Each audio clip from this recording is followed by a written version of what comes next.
Zero Academy. Welcome back to zero academy. आज हम solve करने वाले हैं कुछ एग्ज़ाम क्वेश्चंस, या फिर हम ये कहें कि जो मॉक टेस्ट का सीरीज़ जो हमने स्टार्ट किया हुआ है उस पर हमारा ये सेकंड पेपर है फर्स्ट ईयर के सभी ट्रेड के स्टूडेंट के लिए। सो क्वेश्चंस कुछ इस तरीके से हैं। सबसे पहला है कन्वर्ट 52% इनटू फ्रैक्शन। ध्यान दीजिए, क्वेश्चन जो दिया हुआ है परसेंटेज टू फ्रैक्शन में हमें कन्वर्ट करना है। इस तरीके से हमने पहले भी बहुत से जो वीडियो अपलोड किए हैं उस सब में मैंने बताया हुआ है कि किस तरीके से किसी परसेंटेज को फ्रैक्शन में या फ्रैक्शन को परसेंटेज में कन्वर्ट कैसे करना है। क्लियर है। यहाँ पर परसेंटेज, जब भी आपको परसेंटेज दिया जाता है उसको यदि चेंज करना हो तो उसके लिए 52 साथ में यदि परसेंटेज लिखा है मतलब आंख बंद करके नीचे में 100 डिवाइड कर दो। क्या करने के लिए? फ्रैक्शन में चेंज करने के लिए। क्या किए? यदि परसेंटेज लिखा होगा तो हम डिवाइड में 100 कर देंगे। डिवाइड में जैसे ही 100 करते हैं आप इसको सिंप्लीफाई कर दीजिए। सिंप्लीफाई कर देने से ही ये आपका कट जाएगा 4 से, तो ये हो जाएगा 13 और ये हो जाएगा 25। तो आंसर है आपका 13/25, option number C, that is correct. अगर क्वेश्चन जो है आपको दिया जाता, मान लीजिए आपको एक फ्रैक्शन, अभी हमने क्या किया, परसेंटेज टू फ्रैक्शन किया। जब आपको फ्रैक्शन से वापस परसेंटेज लाना होगा, कोई भी यदि आपको फ्रैक्शन दिया जाएगा a बाई बी, यदि आपको परसेंटेज में लाना है तो मल्टीप्लाइड बाई 100 कर दो। बस इतना समझिए। यदि ऐसा सिंबल चाहिए तो आप 100 से गुणा करोगे, यदि ये सिंबल हटाना है तो आप 100 से डिवाइड करोगे। क्लियर है। मीन्स यहाँ पर आपका a बाई बी मीन्स 13/25, ये एक भिन्न के रूप में है, एक भिन्न है। यदि आप इसका 100 से गुणा कर देते हो, 100 से गुणा करने के बाद आप इसको कटा दो, 4 से जाएगा, 13 चौक 52, ये हो गया परसेंटेज 52%। तो ये था फ्रैक्शन से परसेंटेज और क्वेश्चन में पूछा था परसेंटेज से फ्रैक्शन। क्वेश्चन जैसा भी पूछे आपसे बनना चाहिए। तो ये तो था इसका पहला क्वेश्चन। दूसरा क्वेश्चन इसका देखते हैं। Find the total surface area of a cast iron bar. ये देखिए क्वेश्चन में क्या बोला है कि बार की बात कर रहा है, एक आयरन के छड़ की बात कर रहा है। तो जैसे ही बार की बात आती है हम कुछ इस तरीके से इसका डायग्राम इमेजिन कर लेते हैं। ये अगर आप 3D बनाओगे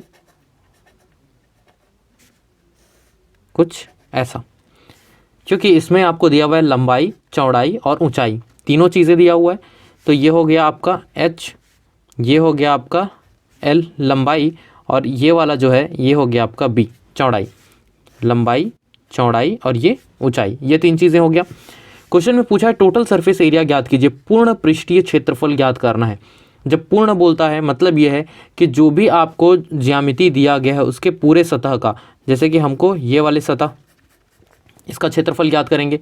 साथ ही साथ हम ये बोलेंगे कि ये जो बगल में ये जो दिखाई दे रहा है ये, इसका भी हम क्षेत्रफल ज्ञात करेंगे। उसके साथ साथ अच्छा, जो भी मैं कलर सेट कर रहा हूँ उसके दो पार्ट्स होंगे। मीन्स एक पोर्शन आपका ये वाला भी है, ये जो सामने में जो आपको जो वाइट वाला जो दिखाई दे रहा है ये, तो ऐसे ही पीछे में है। मीन्स एक और एक ये 2 हो जाएंगे। वैसे ही जैसे ये एक दिखाई दे रहा है इसके बगल में होंगे तो वो भी 2 हो जाएंगे। और ये जो टॉप में जो दिखाई दे रहा है वैसे ही नीचे में होगा तो वो एरिया भी इसके वो सतह भी 2 होंगे सेम एरिया के। तो हमें जब इसका क्षेत्रफल ज्ञात करना है तो क्षेत्रफल के लिए हम 1, 2, 3 इन तीनों का निकालेंगे और 2 से गुणा कर देंगे तो टोटल 6 का निकल जाएगा। क्लियर है। तो हम सबसे पहले, क्षेत्रफल का सूत्र होता है लंबाई गुणित चौड़ाई, ये बात हमें पता है। लंबाई गुणित चौड़ाई होता है क्षेत्रफल का सूत्र। तो यहाँ पर इस सतह के लिए यदि मैं निकालूँ, इस ऊपर वाले सतह के लिए, तो इसमें लंबाई l और ये b, ये 2 दिख रहा है, मीन्स l इंटू बी इसके लिए हो जाएगा। प्लस इस वाले के लिए क्या होगा, ये तो l है और ये h है, तो l इंटू एच। प्लस हम इसकी बात करें तो ये वाला पोर्शन ये वाला b है और ये हाइट h है, तो हो जाएगा b इंटू एच। कुछ इस तरीके से ये इस 3 का हुआ, और बाकी जो बच गए थे उस 3 के लिए हम 2 का गुणा इसमें कर देंगे। क्लियर है। टोटल 6 फलक होते हैं, इसलिए हम 2 का गुणा कर रहे हैं 3 का निकालने के बाद। क्लियर। l इंटू बी, लंबाई है आपका 20, तो ये हो गया 20, चौड़ाई आप मान लीजिए 15, प्लस लंबाई है आपका 20, ऊंचाई को आप मान लीजिए 12, प्लस ये है आपका चौड़ाई हमने लिया था 15 और ऊंचाई लिया हमने 12। इन सब के साथ बगल में हो जाएगा 2 का गुणा। क्लियर। मल्टीप्लाई कर देते हैं, मल्टीप्लाई करने से हो जाएगा 300, 240 और इसका मल्टीप्लाई करते हैं तो ये हो जाएगा हमारा ऑलरेडी 240 180। क्लियर, इन सब के साथ है मल्टीप्लाइड बाय 2, सभी को ऐड कर देते हैं, ऐड करने से हो जाएगा 2 और ये हो जाएगा हमारा 720 विच इज़ इक्वल्स टू 1440। ये सारा चीज़ मीटर में दिया हुआ है इसलिए मल्टीप्लाइड हो जाएगा मीटर का, 2 का मल्टीप्लाई हो रहा है इसलिए मीटर स्क्वायर। हमेशा याद रखेंगे क्षेत्रफल जो निकालना होता है हमेशा आपका मीटर स्क्वायर सेंटीमीटर स्क्वायर हमेशा वर्ग वाले होंगे। तो आंसर हमारा आया 1440, ऑप्शन नंबर बी ये हमारा करेक्ट होगा। उम्मीद है आपको समझ में आया होगा। Question number 3, calculate the amount of heat required to raise the temperature of 85.5 gram of sand from 20 degree centigrade to 35 degree centigrade. बहुत ही आसान सा क्वेश्चन है। क्वेश्चन में आपको अमाउंट ऑफ हीट कैलकुलेट करना है और हीट कैलकुलेट करने के लिए आपको फॉर्मूला पता है कि Q इज इक्वल्स टू होता है mc del T। ये फॉर्मूला है हीट निकालने के लिए। कभी भी क्वेश्चन में आपको उष्मा निकालने की बात करेगा तो उष्मा की मात्रा निकालने के लिए ये सूत्र इस्तेमाल करते हैं Q बराबर mc del T। क्लियर है, जहाँ पे m मास होता है, द्रव्यमान होता है, c उसका स्पेसिफिक हीट होता है जिस भी चीज़ का हम निकालना चाह रहे हैं, जिस भी बॉडी का निकालना चाह रहे हैं, और del T मतलब तापमान में परिवर्तन। तो यहाँ पर हमें निकालने के लिए देखिए अमाउंट क्या दिया हुआ है क्वेश्चन में, देखते हैं कि 85.5 ग्राम, ये है हमारा ग्राम में 85.5 ग्राम में स्पेसिफिक हीट। ये किस चीज़ की बात कर रहा है? सैंड की बात कर रहे हैं। सैंड का स्पेसिफिक हीट 0.1 दिया हुआ है, this is 0.1 into change in temperature. पहले 20 था, अब कितना हो गया? वो 35 हो गया। दोनों का अंतर निकाल लीजिए, अंतर निकालने से ये हो जाएगा आपका 15 डिग्री। क्लियर है, सिंप्लीफाई करने के लिए हो जाएगा 85.5, ये पॉइंट को हटाने के लिए इसकी जगह पे हम लिखेंगे 1 और उसके बाद एक संख्या इसलिए हो जाएगा 1 0 इंटू 0.1, ये पॉइंट हटाएंगे तो नीचे में हो जाएगा 1 और उसके बाद एक संख्या इसलिए हो जाएगा नीचे में 1 0 और इंटू 15। अब आप इसको सिंप्लीफाई कर दीजिए, जो जो जिससे जिससे कट सकता है कटा दीजिए। कटाने से हमारा आंसर आता है 128.28। ऑप्शन नंबर हमारा मैच करता है, ऑप्शन नंबर 128.28। यहाँ पर 128.25 भी हमारा आंसर दिख रहा है, यहाँ पे 128.26 भी हमारा आंसर दिख रहा है। सॉरी, ये 5 नहीं आता, 8 नहीं आता, 5 आता है, सॉरी 128.25। तो आंसर हमारा हो जाता है option number A 128.25 joule. Joule आपका हीट का इकाई है, इस बात को याद रखेंगे। नेक्स्ट क्वेश्चन है हमारा,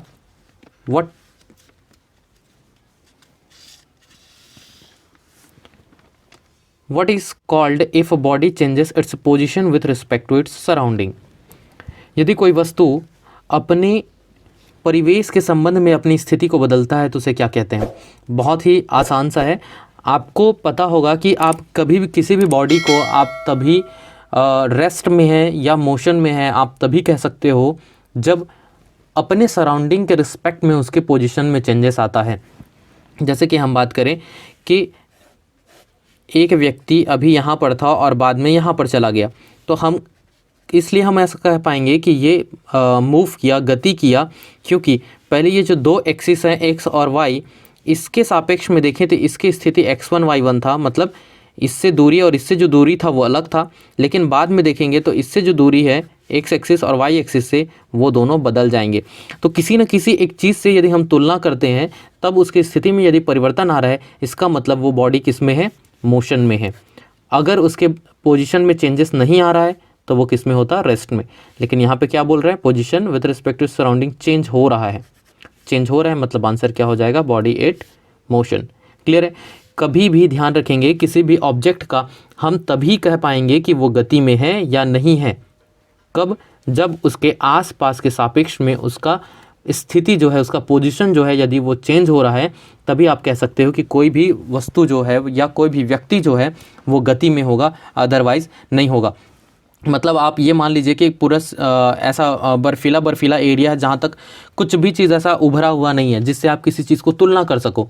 अब एक व्यक्ति को मान लीजिए ये खाली पेज दिख रहा है, मान लीजिए ये कुछ नहीं दिख रहा आपको, ये पूरा वाइट दिख रहा है।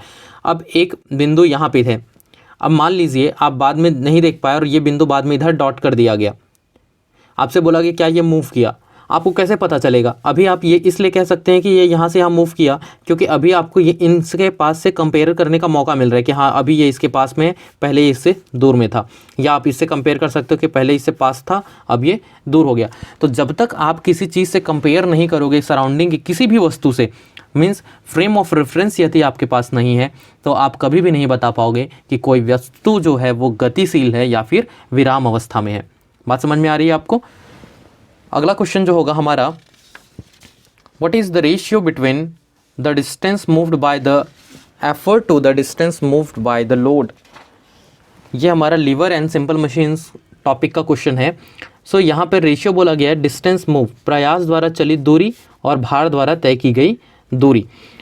अगर मैं एफर्ट जो है, प्रयास जो है उसको मैं ई से लिखता हूँ और जो लोड है उसको मैं डब्लू लिखता हूँ, तो मैं ऐसा बोल दूँ कि distance travelled by effort divided by distance travelled by load.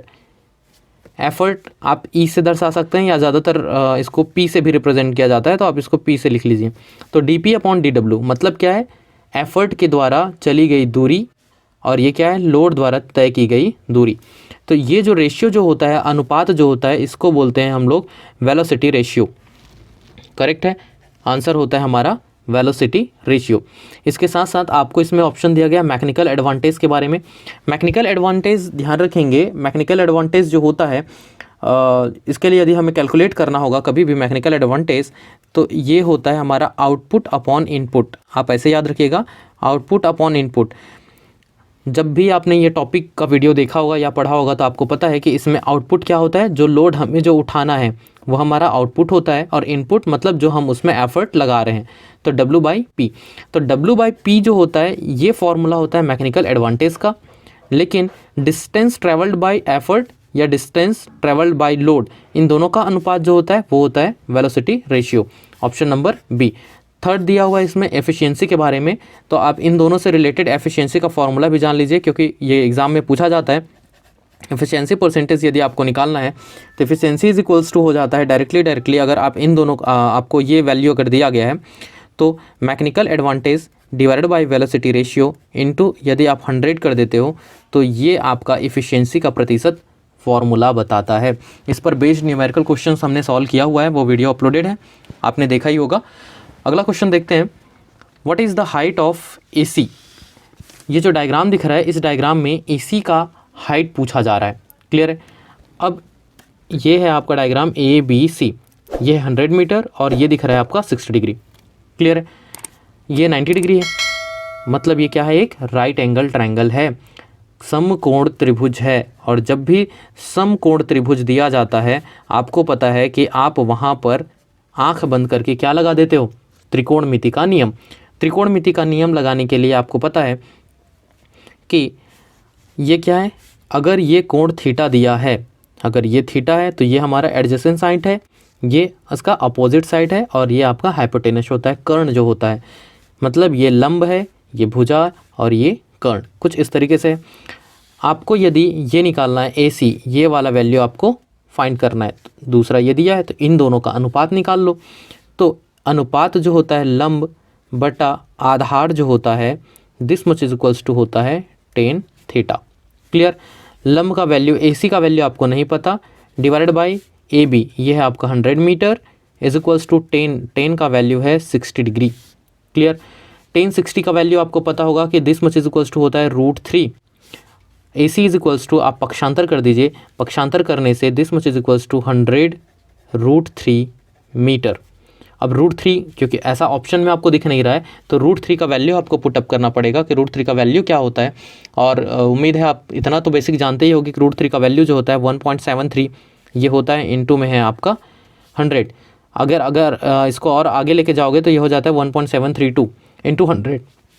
ये अगर दशमलव का आप हटाते हो तो उस दशमलव को हटाने के कारण यहाँ पे 1 आ जाएगा और उसके बाद 3 0 ये आप 0 कटाते जाइए, तो this much is equals to आपका क्या रह जाएगा? 173 और ये 1 10 के कारण यहाँ पे लग जाएगा दशमलव, तो 173.2 मीटर। ऑप्शन नंबर है हमारा C, करेक्ट आंसर 173.2। अगला क्वेश्चन है, what is the unit of acceleration of object. किसी भी ऑब्जेक्ट में त्वरण की इकाई क्या होती है। बहुत ही आसान सा सवाल है। आपको पता है कि त्वरण, किसी का भी जब इकाई आपको निकालना होता है, याद रखेंगे किसी का भी इकाई निकालना होता है उसके लिए आपको उसका फॉर्मूला पता होना चाहिए। Acceleration is equals to D V upon D T होता है, यह बात आप अच्छे से जानते हो। यहाँ पे वी क्या है आपका, वेग में परिवर्तन, नीचे क्या है, समय में परिवर्तन। कुल मिला के ये वेग है और ये समय है। वेग का इकाई क्या होता है, वेग का इकाई होता है मीटर पर सेकेंड, और समय का इकाई सेकेंड। तो ये सेकेंड और ये सेकेंड एक साथ आ जाएगा तो ये हो जाएगा metre per second square. Option number B, metre per second square is a correct answer. Next question है हमारा, which furnace is use to get pig iron from iron ore. बहुत ही ज़्यादा इंपॉर्टेंट क्वेश्चन है। हर बार नहीं कहना चाहिए, लेकिन मैक्सिमम टाइम ये क्वेश्चंस आपके एग्जाम में पूछा जाता है कि पिग आयरन किससे मिलता है। ब्लास्ट फर्नेस से भैया, ब्लास्ट फर्नेस से, बस रट लो। ब्लास्ट फर्नेस, जहाँ ब्लास्ट होता है वहीं पे पिग आयरन निकलता है। फाइनल जो आउटपुट जो मिलता है ब्लास्ट फर्नेस से वो है आपका पिग आयरन। एक और ऑप्शन आपको दिया जाता है, ये cupola furnace. Cupola furnace cast iron के लिए इस्तेमाल किया जाता है। ये है आपका पिग आयरन के लिए। ये हमने मटेरियल साइंस का जब टॉपिक हमने कवर किया था उसमें ये सारा चीज़ एक्सप्लेन किया हुआ है कि पिग आयरन फाइनल आउटपुट किसका है, ब्लास्ट फर्नेस का। ब्लास्ट फर्नेस से जब पिग आयरन निकलता है, इस पिग आयरन को वापस से रिफाइन करने के लिए हम कुपोला फर्नेस में डालते हैं। क्लियर है। ब्लास्ट फर्नेस बहुत बड़ा होता है, कुपोला उससे छोटा होता है। ब्लास्ट फर्नेस जब भी आयरन को हमको एक्सट्रैक्ट करना है हमें यूज़ करना ही करना होता है, लेकिन कुपोला फर्नेस जहाँ हमको ज़रूरत पड़ता है हम वहाँ करते हैं। हम जैसे ब्लास्ट फर्नेस को कंटिन्यूसली चलाते हैं वैसा कुपोला फर्नेस को नहीं चलाते हैं। जब उसकी रिक्वायरमेंट होता है तभी हम उसको इस्तेमाल करते हैं। अगला क्वेश्चन देखते हैं, what is the work done if a force of 250 newton acted upon a body and a body has been moved through a distance of 15 metre. Question सीधा सीधा सा ये कह रहा है कि आपके पास 250 न्यूटन का बल, ये 250 न्यूटन का बल है, 15 मीटर की दूरी चलता है, तो कार्य कितना किया। आपको पता है कार्य मैं W से रिप्रेजेंट करूँगा। W इज इक्वल्स टू होता है Fs या F.S, कुछ इस तरीके से होता है। F.S ये भी आपका वेक्टर फंक्शन होता है, डिस्प्लेसमेंट भी आपका वेक्टर फंक्शन होता है, लेकिन कार्य जो होता है ये आपका अदिश राशि होता है, स्केलर फंक्शन होता है। ये क्वेश्चन भी आपके एग्जाम में पूछा जाता है। W जो है वो अदिश है और ये जो दोनों हैं ये आपका सदिश राशि होता है, इसलिए इसके ऊपर में मैंने एरो लगाया हुआ है। F.S ये फॉर्मूला यूज़ होता है, या फिर Fs cos थीटा। ये डॉट का यदि आप हटाओगे, चूँकि ये वेक्टर प्रोडक्ट है, स्केलर प्रोडक्ट है दो वेक्टर का, इसलिए इसके साथ cos थीटा भी आता है। तो आप चुपचाप रट लो, W is equals to F.S या फिर Fs cos थीटा। अगर एंगल दिया होता, बीच का कोण दिया होता तो आप ये सूत्र थीटा वाला लगाते। नहीं दिया है तो हम मान के चलते हैं कि दोनों के जो बीच में जो एंगल जो बन रहा है वो है हमारा 0 डिग्री। क्लियर बात है।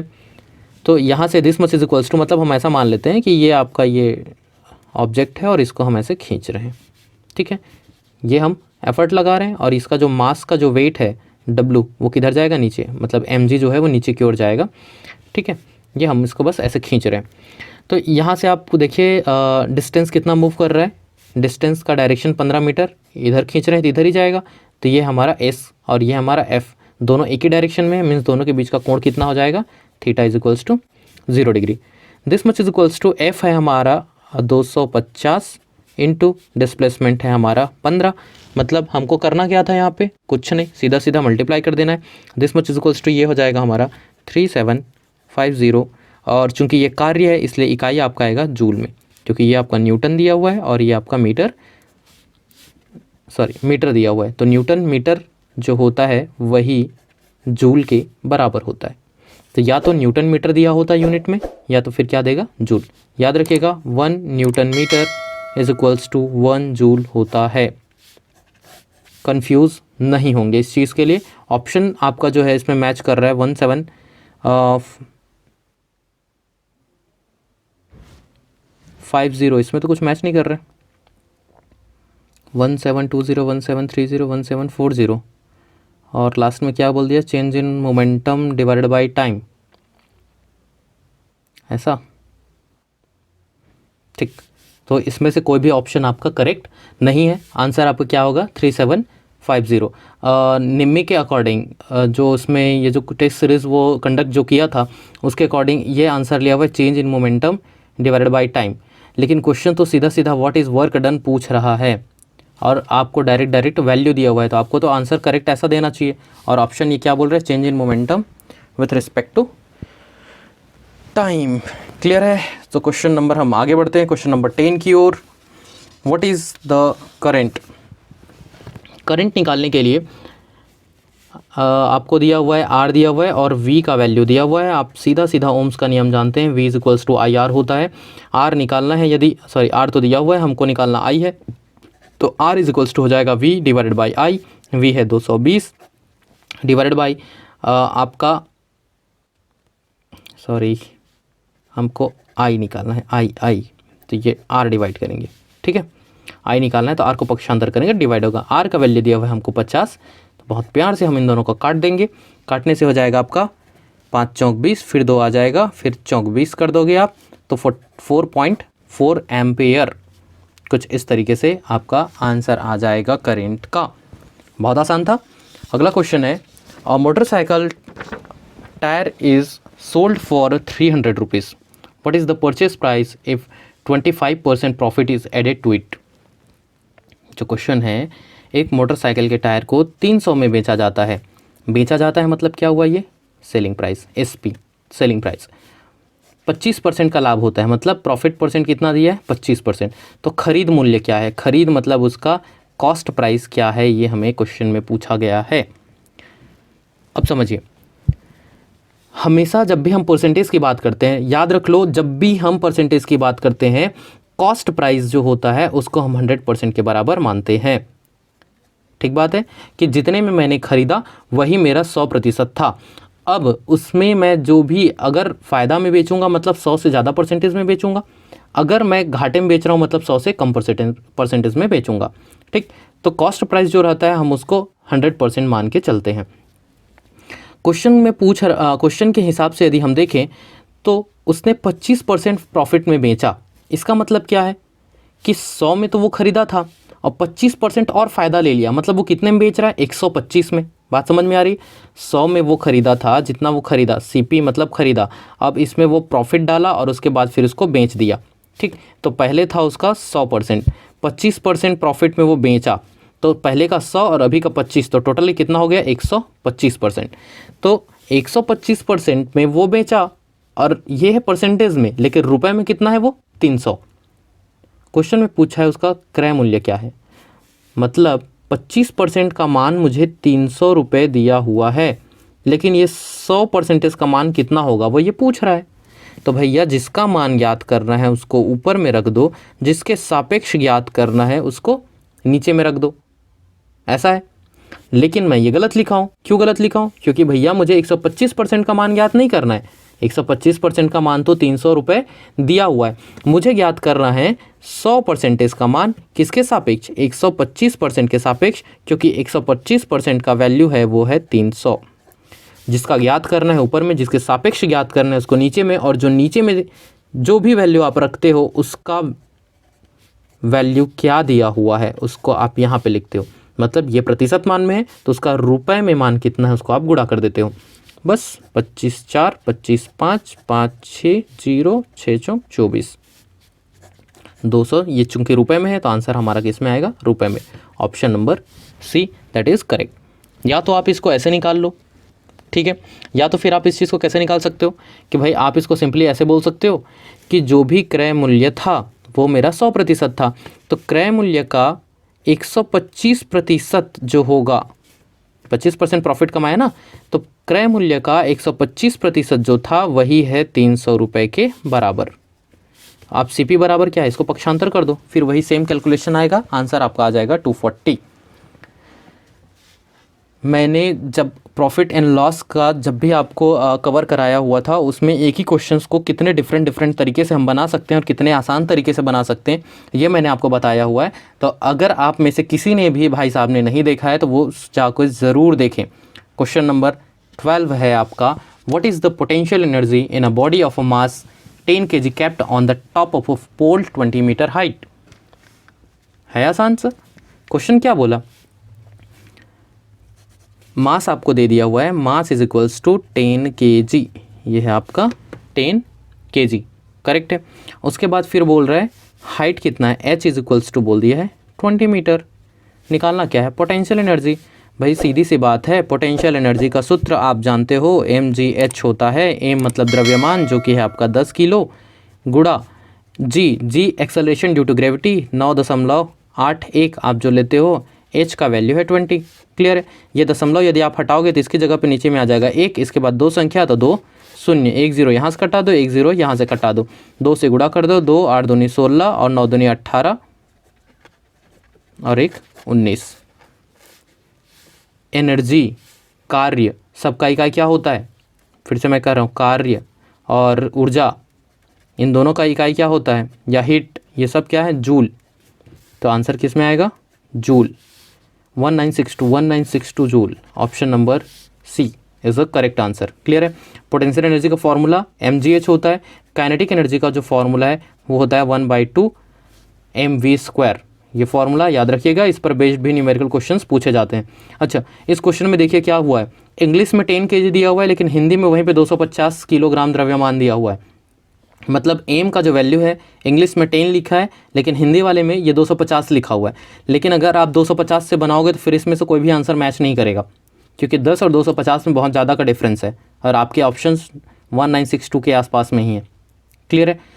तो ध्यान रखेंगे एक और चीज़, जब भी आपका एग्ज़ाम होता है वहाँ पे एक बात बोल दिया जाता है, जहाँ पे बाइलिंगुअल होता है, मतलब 2 लैंग्वेज में यदि दिया जाता है, हिंदी और इंग्लिश में, तो इंग्लिश में जो डेटा दिया होता है उसको ही सही माना जाता है बजाय हिंदी के। इसलिए मैं आपसे बार बार बोलता हूँ, इवन मैं क्लास में भी बोलता हूँ कि आप इंग्लिश में क्वेश्चंस ज़रूर पढ़ना। क्लियर है। एटलीस्ट आप इंग्लिश में ये सब डेटास को तो ज़रूर देख लेना, अदरवाइज़ सारा जानकारी होने के बाद भी आपका आंसर गलत आ जाएगा। नेक्स्ट क्वेश्चन है, हाउ मेनी अर्ग फॉर 1 जूल। आपको पता है कि जूल जो है वो ऐसा यूनिट है, और अर्ग जो है वो आपका CGS यूनिट है।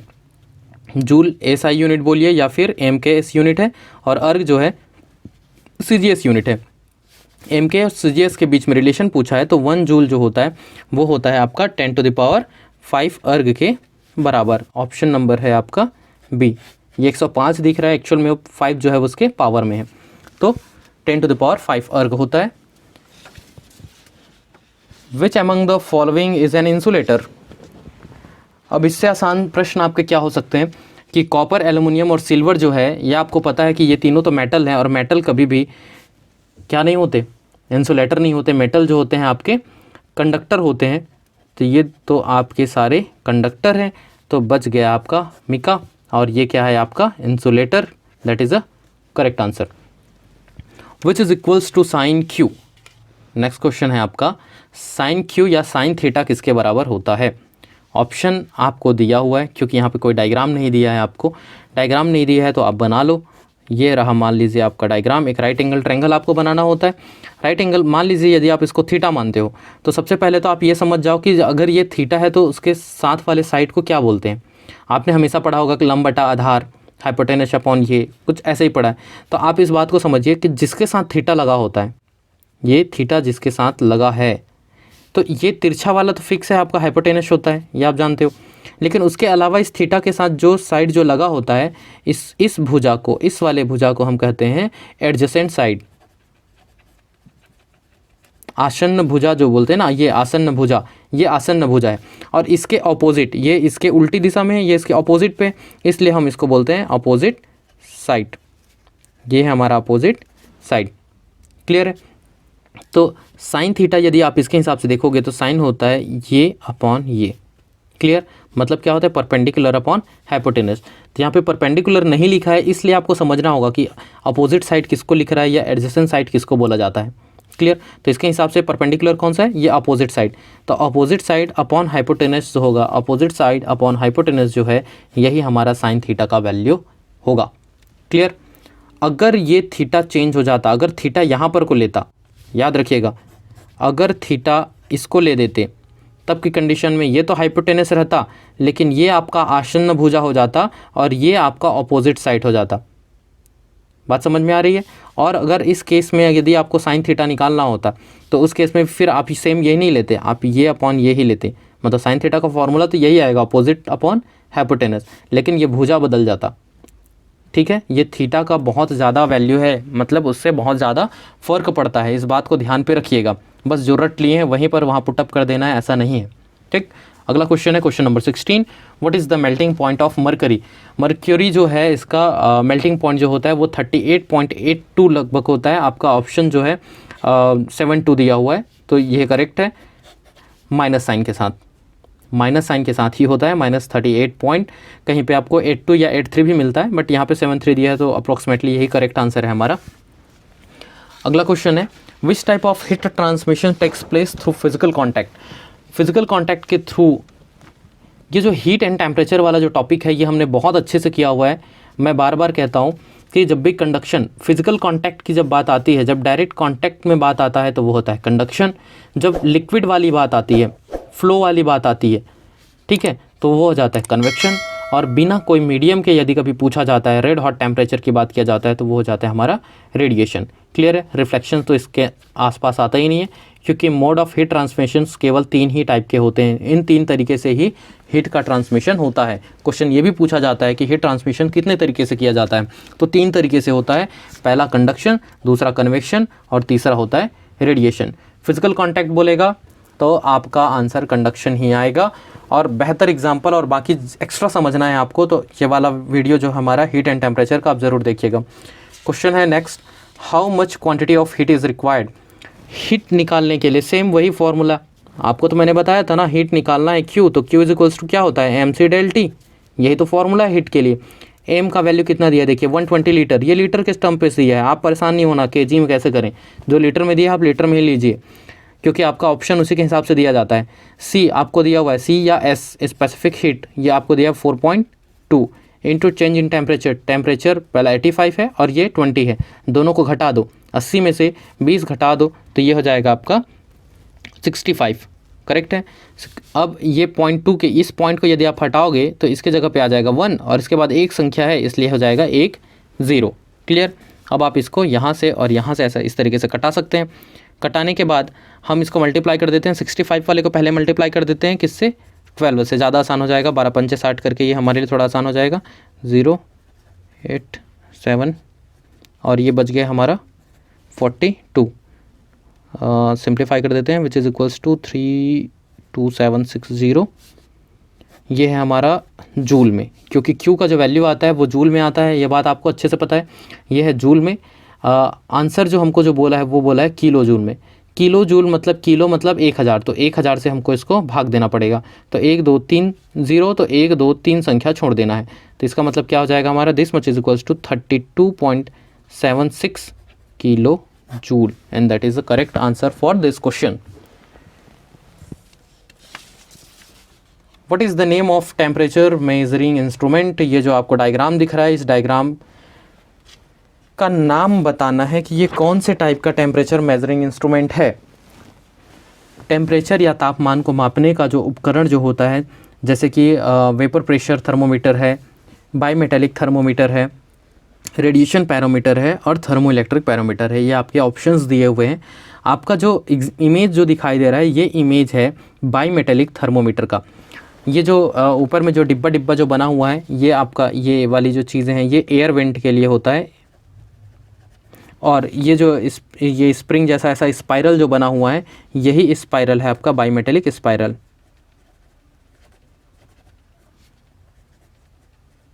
क्लियर, तो जो डायग्राम दिया हुआ है वो किस चीज़ का है, आपका बाईमेटेलिक थर्मोमीटर का। Clear, what is the ore of alumina. Aluminium का ओर क्या है, क्वेश्चन हमारा ये पूछ रहा है। एल्युमिनियम का ओर, ऑप्शन जो आपको दिखाई दे रहा है वो है आपका हेमेटाइट, मेलेटाइट, बॉक्साइट एंड लेमोनाइट। आपको याद होगा कि एंथ्रासाइट, हेमेटाइट जो होता है, हेमेटाइट, लेमोनाइट, सिडेराइट, ये सब जो है आपका आयरन जो होते हैं, आयरन के ओर होते हैं। हेमेटाइट आपके इंडिया में सबसे ज़्यादा पाया जाता है और इसका फॉर्मूला जो होता है Fe2O3, ये फार्मूला पूछा जाता है या आयरन का ओर कौन सा है पूछेगा तो ये आपका आंसर है।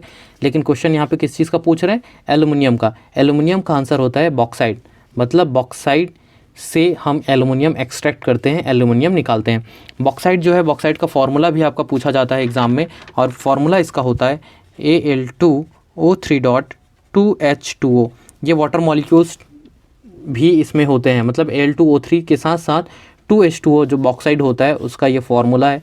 आपके सिर्फ ITI नहीं, इवन रेलवे के क्वेश्चंस जब होते हैं, एग्ज़ाम जो होते हैं, उसमें भी ये फॉर्मूला पूछा जाता है कि बॉक्साइड का फॉर्मूला क्या है। That is Al2O3.2H2O and what is the ore of aluminium, that is a bauxite. Correct. Which is same in series connection of resistor in a circuit. बहुत ही आसान सा सवाल है। आपको पता है कि जब भी सीरीज़ कनेक्शन करते हैं, सीरीज़ कनेक्शन ये कुछ इस तरीके से होगा, ये रेजिस्टेंस है पहला और ये हो गया रेजिस्टेंस दूसरा, ये है आपका सप्लाई, ये V सप्लाई है, ये पॉजिटिव टर्मिनल, नेगेटिव टर्मिनल, ये मान लीजिए R1 है आपका, ये है R2।